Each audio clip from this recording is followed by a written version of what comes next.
और अहम खबर बिहार से आ रही है। बिहार के समस्तीपुर में दो भाइयों को गोली मारकर भाग रहे बदमाशों की मॉब लिंचिंग हुई है। भीड़ ने पीट पीट कर बदमाशों को मारा है। एक बदमाश फरार हो गया। गोली लगने से दो भाइयों की फिलहाल हालत गंभीर बताई जा रही है। लेकिन बड़ी और अहम बात यह है कि बिहार के समस्तीपुर का यह पूरा मामला है, जहां पर दो भाइयों को गोली मारकर भाग रहे बदमाशों की मॉब लिंचिंग हुई।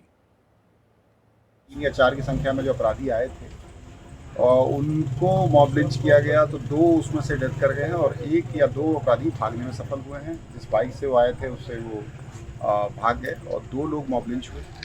उसमें से जो अभी तक हम लोग देख पाए हैं बॉडी को भी, पोस्टमार्टम में बॉडी गई है, तो एक को बुलेट इंजरी है और एक जो है वो मारपीट में डेथ उसकी हुई है। हम लोग ये इन्वेस्टिगेशन में देख रहे हैं कि एग्जैक्टली मॉब लिंच किसने किया है और पर्पस क्या था, मतलब आने का मकसद क्या था अपराधियों का।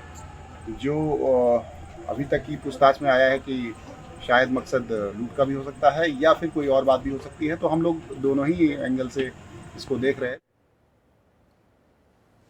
प्रभाकर हमारे सहयोगी ज्यादा जानकारी के लिए इस वक्त फोनलाइन पर जुड़ रहे हैं। प्रभाकर, क्या था ये पूरा मामला और ये विवाद इतना ज्यादा क्यों बढ़ा? देखिए, जैसा प्रत्यक्षदर्शियों ने बताया है, ये 3 की संख्या में मोटरसाइकिल पर सवार ये अपराधी आए थे। बिहार के समस्तीपुर के दलसिंह सराय इलाके की ये घटना है और जो एक दुकान है उस पर उन्होंने लूटपाट करने की कोशिश की। उस दुकान पे 2 भाई बैठे थे, दोनों को गोली मार दी और गोली मार के जब वो भागने लगे तो उनकी मोटरसाइकिल लड़खड़ा के गिर गई, जिसमें वहां के लोगों ने उन्हें पकड़ लिया। एक व्यक्ति उसमें से भागने में सफल रहा, वो मोटरसाइकिल लेके भाग गया। बाकी 2 जो है वो भीड़ के हत्थे चढ़ गया।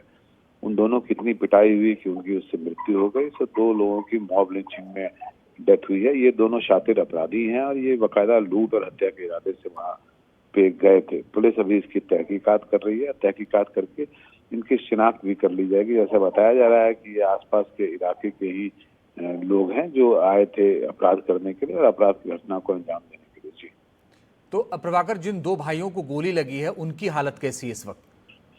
देखिए, उसमें से एक भाई जो है उसे पैर पे गोली लगी है, तो शायद वो स्थिति उसकी उतनी नाजुक नहीं है, लेकिन दूसरे को गोली जो है वो पेट में लगी है, उसकी स्थिति नाजुक बनी हुई है। उसे बड़े पास के ही एक प्राइवेट अस्पताल में भर्ती किया गया है और अब हम जब बात कर रहे हैं तो उसका ऑपरेशन, उस व्यक्ति का ऑपरेशन किया जा रहा है, उसकी जान बचाने की कोशिश की जा रही है। दूसरा व्यक्ति जो है वो खतरे से बाहर इसलिए बताया जा रहा है कि उसे उसकी किसी वाइटल ऑर्गन पे गोली नहीं लगी है, उसके पैर पे गोली लगी नहीं। इलाज उनका भी चल रहा है, लेकिन उनकी स्थिति उतनी गंभीर नहीं है। ये 2 जो अपराधी थे, इनके पास से पिस्तौल और बाकी चीजें भी बरामद हुई हैं। इन्होंने उनके दुकान में डकैती की, एक तरह से लूट की घटना को अंजाम दिया। उनका कैश और बाकी जो कीमती सामान थे वो निकाल कर ले जा रहे थे और उसमें भागने के क्रम में इनकी मोटरसाइकिल फिसल गई, ये गिर गए और भीड़ के हत्थे चढ़ गए, क्योंकि भीड़ जो है वो लगातार इनको चेज कर रही थी। आप नजर बना के रखिएगा प्रभाकर, आगे लगातार आपसे अपडेट लेते रहेंगे।